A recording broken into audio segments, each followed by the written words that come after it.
નમસ્કાર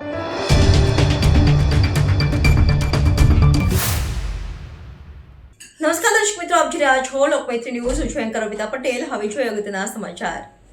સુરતમાં શેર બજાર અને ક્રિપ્ટોકરન્સીમાં રોકાણના નામે એક મોટી ઠગાઈનો કેસ સામે આવ્યો.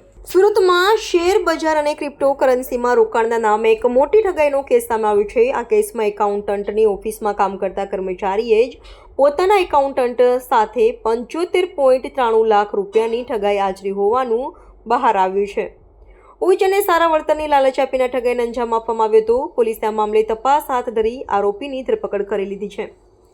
કતારગામ વિસ્તારમાં રહેતા એકાઉન્ટન્ટ ભાવિક ઝાટકિયાએ પોલીસમાં ફરિયાદ નોંધાવી હતી કે તેમની ઓફિસમાં કામ કરતા કર્મચારીઓમાં પ્રજાપતિએ તેમની સાથે ઠગાઈ કરી છે. ભાવિક ઝાટકિયાના જણાવ્યા અનુસાર ઓમ પ્રજાપતિ તેમની ઓફિસમાં હિસાબ કિતાબનું સામાન્ય કામકાજ સંભાળતો હતો. આરોપીએ શેરબજાર, ક્રિપ્ટોકરન્સી અને અન્ય વિવિધ જગ્યાઓ પર રોકાણ કરવાથી મોટું વળતર મળશે તેવી લાલચ આપીને ભાવિક ઝાટકિયા પાસેથી રૂપિયા 75.93 લાખ રૂપિયા લીધા હતા. જોકે રોકાણના નામે આપેલી રકમનું કોઈ વળતર ન મળતા ભાવિકને શંકા ગઈ અને તેમણે પોલીસનો સંપર્ક કર્યો. ભાવિક ઝાટકિયાની ફરિયાદના આધારે સુરત પોલીસની ઇકો સેલ દ્વારા તપાસ શરૂ કરવામાં આવી. તપાસ દરમિયાન ઓમ પ્રજાપતિની ધરપકડ કરવામાં આવી. પોલીસે જણાવ્યું કે આરોપીએ એકાઉન્ટન્ટના વિશ્વાસનો દુરુપયોગ કરીને આ ગુનો આચર્યો હતો. હાલમાં ઇકો સેલ દ્વારા આ મામલે વધુ તપાસ હાથ ધરવામાં આવી રહી છે, જેથી આ ઠગાઈના અન્ય પાસાઓ અને સંભવિત સંડોવણીનો પર્દાફાશ થઈ શકે.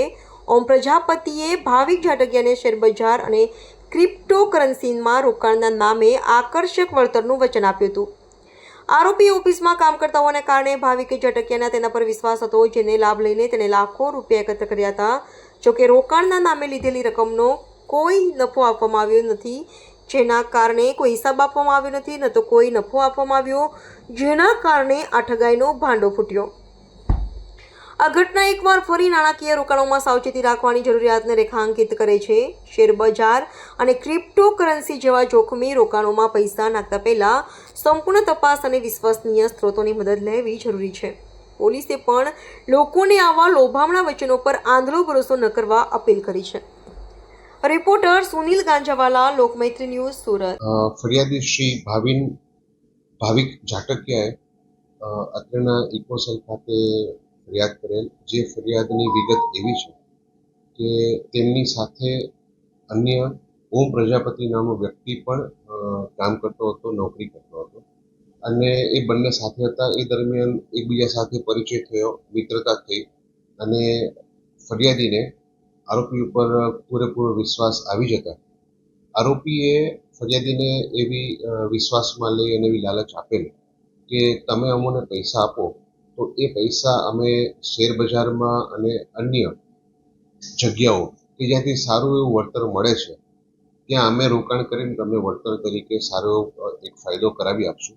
એવી રીતે વિશ્વાસમાં લઈ આરોપીએ ફરિયાદી પાસેથી આશરે 75 લાખ રૂપિયા જેટલી રકમ મેળવી લઈ અને ત્યારબાદ ફરિયાદીનો વિશ્વાસઘાત કરી અને તેમને કોઈ પણ પ્રકારના પૈસા પરત ન આપી પૈસા પોતે અન્ય જગ્યાએ પોતાની રીતે વાપરી નાખેલા. તે અનુસંધાને ગુનો દાખલ થતાં આરોપીને આજરોજ અટક કરવામાં આવેલ છે અને તેની ધોરણસરની પૂછપરછ કરી અને તેના રિમાન્ડ